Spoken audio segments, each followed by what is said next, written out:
বলা হয় কোনো মানবের মজবুরি আর খারাপ অবস্থার কখনোই লাভ উঠাবে না, কেননা সেই মানবের চোখ দিয়ে ঝরে পড়া প্রতিটি জল তোমার বিনাশের কারণ হয়ে যাবে।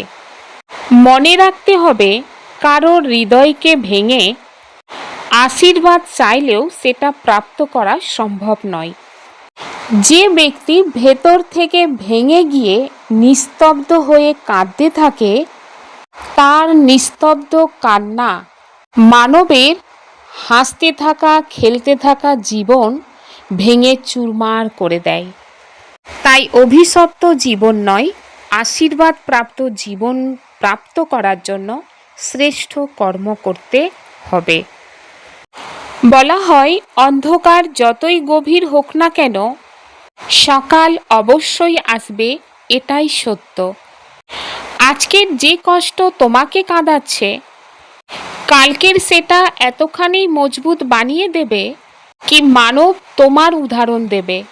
এই জন্য বলা হয় হালত যেমনই হোক না কেন ধীরে চলো, একটু থেমে শ্বাস নাও, কিন্তু নিজের স্বপ্নের রাস্তা কখনো ছেড়ে দিও না।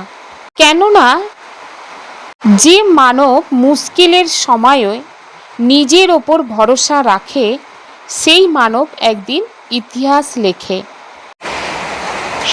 ओम शांति। सुनी सुनाई बातों पर विश्वास नहीं करो। अगर कोई उल्टी सुल्टी बातें सुनाए तो एक कान से सुन दूसरे से निकाल दो। बाबा बोलें बाচ্চারা শোনা কথার ওপরে বিশ্বাস করো না। কেউ যদি উল্টো পাল্টা কথা বলতে থাকে তবে এক কান দিয়ে শুনে অন্য কান দিয়ে বের করে দাও। जो बच्चे ज्ञान की खुशी में रहते हैं उनकी निशानी क्या होगी। बाबा बोलें जे बाচ্চারা জ্ঞানের आनंदे থাকে তাদের লক্ষণ কেমন হবে। वो पुराने कर्मभोग का हिसाब किताब उस खुशी में मर्ज करते जाएंगे। ज्ञान की खुशी में दुख दर्द गम की दुनिया ही भूल जाती है। बुद्धि में रहता अब तो हम खुशी की दुनिया में जा रहे हैं। रावण ने श्रापित कर दुखी किया, अब बाप आए हैं उस दुख की गम की दुनिया से निकाल खुशी की दुनिया में ले जाने। बाबा बोलें तारा पुरानो কর্মভোগের হিসাবপত্র সেই আনন্দের মধ্যেই মর্জ করে যেতে থাকবে। জ্ঞানের খুশিতে দুঃখ কষ্ট বেদনার দুনিয়াকে ভুলে যায়। বুদ্ধিতে থাকে এখন তো আমি আনন্দের দুনিয়াতে যাচ্ছি। রাবণ অভিশাপ দিয়ে দুঃখী করেছে, এখন বাবা এসেছেন সেই দুঃখের বেদনায় দুনিয়ার থেকে বের করে আনন্দের দুনিয়াতে নিয়ে যেতে। বাবা বলেন আত্মারূপী বাচ্চারা গীত শুনেছ, অবশ্যই বাচ্চাদের রোমাঞ্চিত হয়ে ওঠা উচিত, কারণ বলা হয় যে খুশির মতো পুষ্টিকর আহার আর কিছুই নেই। এখন বাচ্চাদের তোমরা অসীম জগতের পিতাকে পেয়েছ। অসীমের পিতা তো একজনই হন, আর বাচ্চারা জানে যে যখন আর অনেকেই তার বাচ্চা হবে তখন তারা রোমাঞ্চিত হয়ে উঠবে। তোমরা জানো যে আমাদের রাজত্ব ছিল, আমরা তাকে হারিয়ে ফেলেছি, আবার পুনরায় তাকে ফিরে পেতে হবে। ভারতবাসীর জন্য এটা খুশির খবর, তাই না? কিন্তু যদি তারা ভালোভাবে শোনে আর বোঝে, অবশ্যই এটা আনন্দের সংবাদ। প্রতি কল্পেই বাবা আসেন। বাবার জন্ম এখানে, এটা বলা হয়ে থাকে যে যে উৎসব পালিত হয় সেই সব হলো এখনকার। বাবা এসে তোমাদেরকে অত্যন্ত সহজ রাস্তা বলে দিয়েছেন। মানুষের তো বেদনার শেষ নেই। এখানে জ্ঞানের খুশিতে সেই সব বেদনা দুঃখ কষ্ট সব মর্জ হয়ে যায়। যেমন অসুস্থ মানব সুস্থতার দিকে গেলেই সকলের চেহারায় খুশি ফুটে ওঠে। অসুখ বিসুখের দুঃখের কথা যেন তখনই ভুলে যায়। শ্বশুর বাড়ি, বাপের বাড়ি, আত্মীয় বন্ধু সবার মনে তখন খুশির ঝলক লাগে। বাবা বলেন, তোমরা বাচ্চারা জানো যে আমরা সবাই বিশ্বের মালিক ছিলাম, তারপর রাবণ অভিশপ্ত করল। এটা হলো বিষাদের দুনিয়া, অর্থাৎ দুঃখের দুনিয়া। এরপর কাল হবে খুশির দুনিয়া। খুশির দুনিয়ার কথা মনে আসলে বিষাদ, দুঃখ সব কিছু ভুলে যাওয়ার কথা।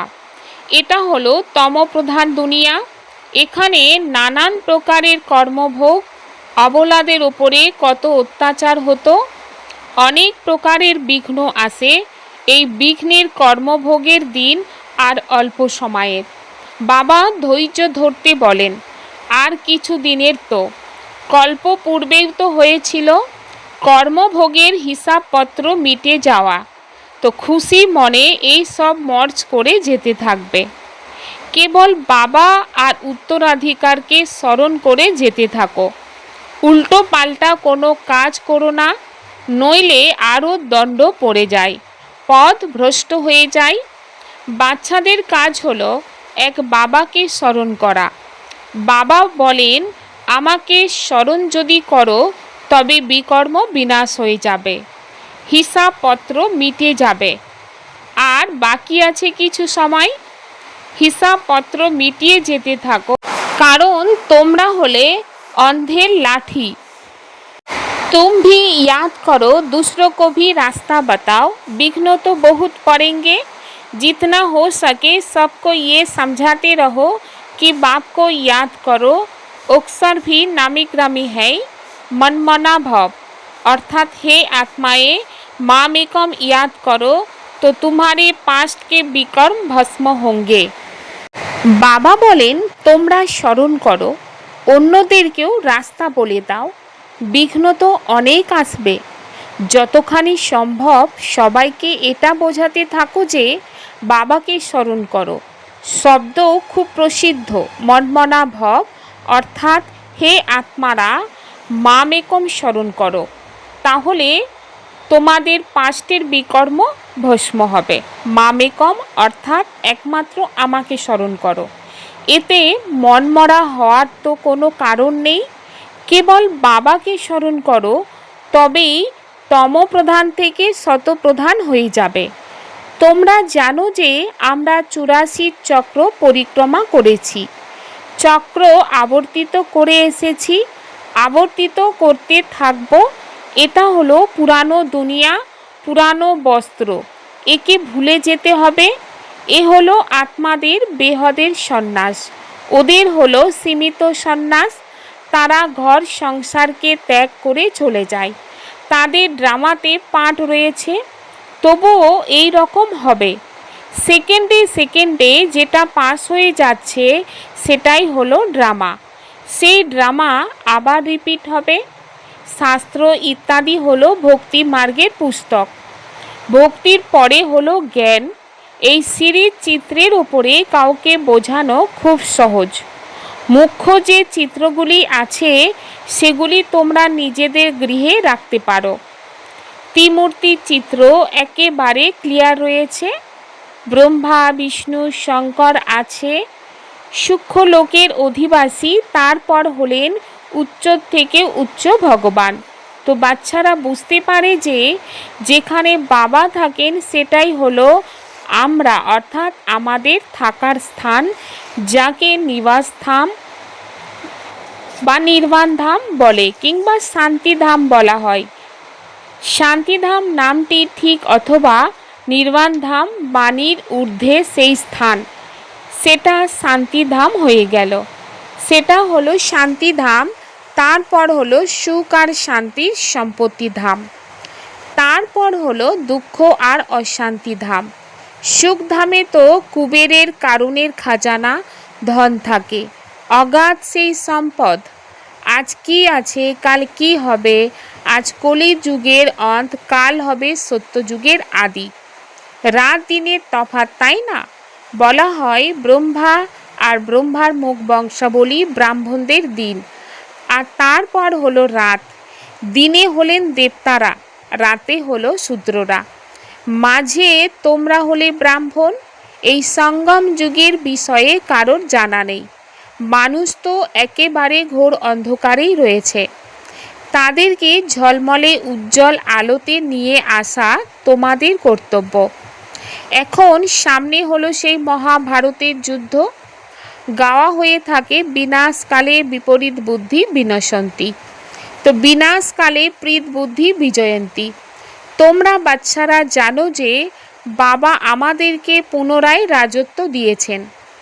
আমাদের সেই রাজত্ব কেউ ছিনিয়ে নিতে পারে না। রাবণের প্রবেশ তো ঘটবে দাপরে। রাবণ আমাদের রাজত্ব ছিনিয়ে নিয়েছে।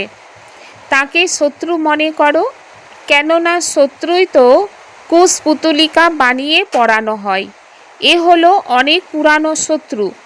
বলা হয় রাবণ রাজ্য, কিন্তু কারোর বুদ্ধিতে আসে না, তবে তাকে ঘোর তপস্যা বলা হবে না। অসীম জগতের পিতা হলেন নলেজফুল। তাকে জ্ঞানের প্রদাতা, দিব্য চক্ষু বিধাতা বলা হয়।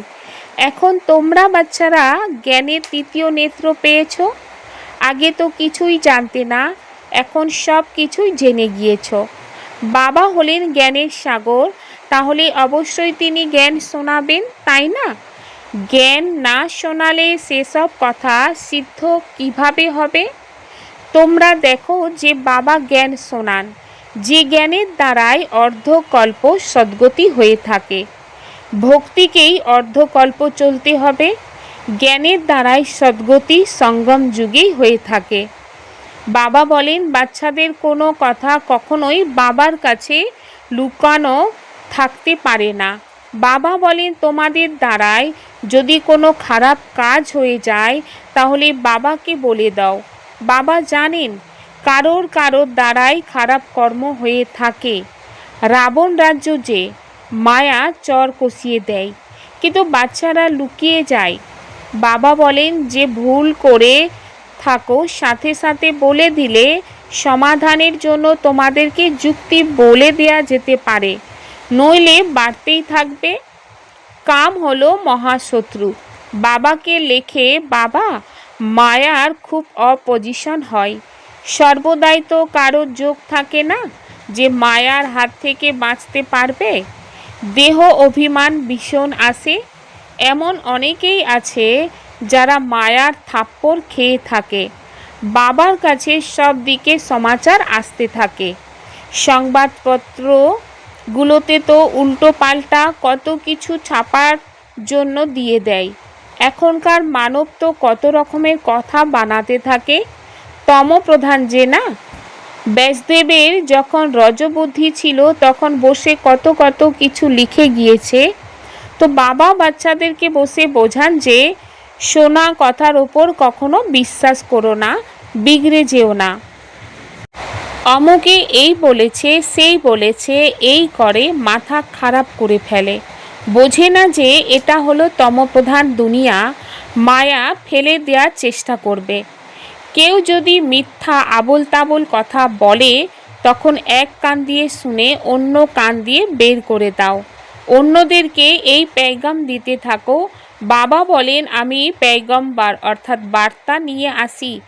এখন হে আত্মারা শ্রীমত অনুসারে চলো, আমার বার্তা শোনো। কেবল মামেকম স্মরণ করো। যে স্মরণ করবে সে নিজের কল্যাণ করবে। আত্মারা স্মরণ করবে। ভুলে আত্মারাই গিয়েছিল, এখন বাবা শ্রীমত পাচ্ছ তোমরা। এতে আশীর্বাদ বা দয়া কোনো কিছু প্রার্থনা করতে হয় না, কেবল বাবাকে স্মরণ করতে হয়, আর কোনো কিছু জিজ্ঞাসা করার দরকার নেই। সৃষ্টিচক্র কিভাবে আবর্তিত হয় তা তো তোমরা শুনেছ। এতে তর্কে বিতর্কের কোনো ব্যাপার নেই। সৃষ্টি যখন ঘোর তমচ্ছন্ন হয়ে যায় তখন বাবা আসেন। সেই জন্য শিবরাত্রি পালন করা হয়। কৃষ্ণের জন্ম রাত্রে পালন করে। ক্ষীর পুরী ইত্যাদি মন্দিরে তৈরি হয় রাতে। তাহলে শিবের জন্য কি তৈরি করবে? তিনি তো হলেন নিরাকার। কারোর জানা নেই যে বাবা কোনো সময়কালে আসেন আর কোন সময়কালে চলে যান। অনেক সময় তো সওয়ারি নেন না, আসেন আর চলে যান। अभी तुम जानते हो हम शिव बाबा के पौत्र हैं, वर्षा उनसे मिलता है। ब्रह्मा को भी वर्षा उनसे मिलता है। ये तो मनुष्य है ना। सदगति में पहला नंबर ये श्री कृष्ण है। ये सबको प्यारा है क्योंकि शतो प्रधान बाल्य अवस्था है ना। थोड़ा बड़ा होता है तो उनको सतो कहा जाता, फिर रजो तमो। तो श्री कृष्ण राधे ही फिर लक्ष्मी नारायण बनते हैं। जिनको बाप ने ज्ञान दिया है उनको ही देंगे। बाबा बोलेन এখন তোমরা জানো যে আমরা হলাম শিব বাবার পৌত্র। উত্তরাধিকার ওনার থেকেই পাওয়া যায়। ব্রহ্মার সম্পদের উত্তরাধিকার ওনার থেকেই প্রাপ্ত হয়। ইনি তো হলেন মানব। সদ্গতিতে প্রথম নম্বরে হলো শ্রীকৃষ্ণ। শ্রীকৃষ্ণ সকলের কাছে প্রিয় কারণ তার হলো শতপ্রধান বাল্য অবস্থা। একটু বড় হলে তখন তাকে শত অবস্থা বলা হয়। তারপরে হলো রজতম। শ্রীকৃষ্ণ শ্রী রাধায় তারপর লক্ষ্মী নারায়ণ হয়। যাদেরকে বাবা জ্ঞান প্রদান করেছেন তাদেরকেই আবার দেবেন। ভারতে দেবী দেবতারা ছিলেন, সেই কারণে ভারতের মন্দির অনেক। খ্রিস্টানদের চার্চে ক্রাইস্ট দেখতে পাই। দেবতাদের তো কত বড় মন্দির। বাবা এসেছেন আমাদেরকে মানব থেকে দেবতা বানাতে বা ভারতকে স্বর্গ বানাতে। আমরা বাবাকে স্মরণ করে পবিত্র হচ্ছি। বাবার সাথে সাথে আমরাও ভারতকে স্বর্গ বানাচ্ছি। আমরাও বাবার সাথে এসেছি। ভক্তি মার্গে দেবতাদের মন্দির মূর্তি ইত্যাদি কত খরচা করে বানান। সম্পত্তি বানিয়ে সাজিয়ে গুছিয়ে রক্ষণাবেক্ষণ করে তারপর নষ্ট করে দেয়। 9 দিনের মধ্যে ভাসান দিয়ে দেয়। সেসবের প্রতি কত ভালোবাসা থাকে। নবরাত্রি কলকাতাতে খুব পালন করা হয়। এই সব জিনিস দেখে এখন ওয়ান্ডারফুল লাগে। আগে তো আমরা এই সব করেছি, কোটি কোটি টাকার এর পিছনে খরচ করেছি। কতখানি অন্ধশ্রদ্ধা। রামায়ণের প্রতি মানুষের কত ভালোবাসা। কাহিনী শুনে 2 চোখ দিয়ে জলধারা বয়ে। এ হলো সব ভক্তি মার্গ। বাবা বলেন এতে লাভ কিছু নেই। বাবা তুমি আমাদেরকে কত সুবুদ্ধি সম্পন্ন বানিয়ে তুলছ। তাই এখানকার কথা শুনে এখানেই ভুলে যেও না। সব কথা স্মরণে রেখো, একেবারে রিফ্রেশ হয়ে যাও। নিজেকে আত্মা মনে করে যা কিছু দেখছো সব ভুলে যাও। এসব হলো কবরখানা। দিল্লিতে বিড়লা মন্দিরে লেখা আছে ভারত পরিস্থান ছিল, ধর্মরাজ তার স্থাপনা করেছিলেন। এখন বাচ্চারা তোমরা জানো যে এই দুনিয়া কবরখানার পরিণত হবে। বাবা বলেন সব কাম চিতাতে বসে একেবারে পুড়ে মরেছে। ক্রোধ চিতা বলা হয় না, অবগুণরূপী চিতা বলা হয়। তাতে হালকা নেশা সেমি নেশা হয়ে থাকে। বাচ্চাদেরকে বাবা বসে বোঝাচ্ছেন বাড়িতে যদি কুপুত্র থাকে তাকে বলা হয় না বাবার সব সম্মান মাটি মিশিয়ে দিলি, তো বাবার সম্মানহানি হয়। তো অসীম জগতের বাবাও বলেন তোমরা তোমাদের মুখে কালি দিয়ে যিনি ব্রাহ্মণ কুলভূষণকে দেবতা বানান তার বদনাম করে ফেলো।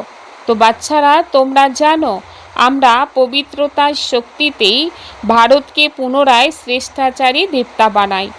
তোমাদের জন্য যেন কমন ব্যাপার। তোমরা দেখতে পাচ্ছ যে মহাভারতের যুদ্ধ সামনে, এর দ্বারাই স্বর্গের গেট খোলে। শাস্ত্রে মহাভারতের যুদ্ধ তো দেখিয়েছে, কিন্তু এর পরে কি হলো সেসব দেখায়নি। বলে দেয় প্রলয় হয়ে গেল। এদিকে একদিকে তো কৃষ্ণের জন্য মায়ের গর্ভে দেখিয়েছে, আবার অন্যদিকে বলে অশ্বত্থ পাতার ওপরে আঙুল চুষতে চুষতে এসেছিল। কিছুই বোঝে না। সেখানে তো গর্ভমহলে খুব আরামে থাকে। আর সাগরের পাতা ভেসে যাওয়া কি সম্ভব? অসম্ভব। তো এই সব ড্রামা আসলে বানানো হয়েছে তা তোমরা জানো। কল্প কল্প ধরে এই রকম হয়। এখন বাচ্চাদের নিজেদের কল্যাণ করতে হবে আর অন্যদের কল্যাণ করতে হবে। মূল কথা হলো এটাই, বাবা তো হলেন স্বর্গের রচয়িতা, বাবাকে বলা হয় হেভেনলি গডফাদার। তাহলে আমরা বাচ্চারা স্বর্গের মালিক হওয়া উচিত। শিব জয়ন্তীও ভারতেই পালন করা হয়, অতএব নিশ্চিত তিনি ভারতকেই কিছু দিয়েছিলেন। বা বলেন এখন তোমাদেরকে স্বর্গের বাদশাহী দিচ্ছেন, বাবাই হলেন সদ্গতির দাতা, জ্ঞানের সাগর তিনি, নলেজ বাবাই এসে প্রদান করেন। এখন বাবা তোমাদেরকে নলেজ প্রদান করছেন, 5000 বছর পরেও আবার এখানেই আসবেন। বাচ্চাদের নিশ্চয় আছে, যারা যারা এই ব্রাহ্মণ কুলের হবে তারা আসতেই থাকবে। श्रीमत पर अपना और दूसरों का कल्याण करना है। कोई कुछ भी झूठी बात सुनाए तो सुनी सुनाई पर विश्वास नहीं करना, सुनी अनसुनी कर देना है, उस पर बिगड़ना नहीं है। বাবা বলেন শ্রীমত অনুসারে নিজের এবং অন্যদের কল্যাণ করতে হবে। কেউ কোনো অসত্য কথা বললেও বাবা বলেন শুনেও শোনার চেষ্টা করো না, আর বিশ্বাসও করো না, সেসব শুনে बिगड़े যাবে না। कभी भी देवता बनने वाले ब्राह्मण कुल भूषणों का नाम बदनाम ना हो, इसका ध्यान रखना है।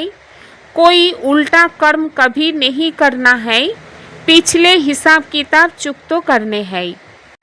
বাবা বলেন কখনোই যেন দেবতা হয়ে যাওয়ার ব্রাহ্মণ কুল ভূষণদের নাম বদনাম না হয়, এর দিকে খেয়াল রাখতে হবে। কোনো রূপ উল্টো কর্ম কখনোই করবে না, পুরানো হিসাবপত্র মিটিয়ে ফেলতে হবে। नेशा और निशानी की स्मृति से सर्व कर्म इंद्रियों को ऑर्डर प्रमाण चलाने वाले ताज और तख्त नशीन भाव। संगम युग पर बाप दादा द्वारा सभी बच्चों को ताज और तख्त प्राप्त होता। प्योरिटी की भी ताज है तो जिम्मेदारियों का भी ताज है। अकाल तख्त भी है तो दिल तख्त नशीन भी हो। जब ऐसे डबल ताज और तख्त नशीन बनते हो तो नशा और निशाना सतो याद रहता है। फिर ये कर्म इंद्रियों की हुजूर करती है। जो ताज और तख्त छोड़ देते उनका ऑर्डर कोई भी कारोबारी नहीं मानते। बाबा बोलें नेशा और निशाना तो स्मृतिर द्वाराय सकल कर्म इंद्रियगुलोके ऑर्डर अनुसारे चालनाकारी मुकुट और सिंहासनधारी भाव। संगम जुगे बाप दादार द्वाराय सकल बाচ্চাদের मुकुट और सिंहासन प्राप्त হয়েছে। পিউরিটির মুকুট আছে, আবার দায়িত্বেরও মুকুট আছে। অকাল তক্তে যেমন অধিষ্ঠিত আছো তেমনি বাপ দাদার দিল তক্তেও অধিষ্ঠিত আছো। যখন এই রকম ডবল মুকুট আর সিংহাসনের অধিষ্ঠিত আছেও তখন নেশা আর নিশানা শত স্মরণে থাকে। তখন এই কর্ম ইন্দ্রিয়গুলি জি হুজুর করবে। যে মুকুট আর সিংহাসন ছেড়ে দেয় তার आदेश কোনো কর্ম ইন্দ্রিয় মান্য করে না। कमजोर संकल्प ही प्रसन्नचित के बजाय प्रश्नचित बना देते हैं। बाबा बोलें दुर्बल संकल्पई प्रसन्न चित्रेर परिवर्ते प्रश्नचित बानिये देय।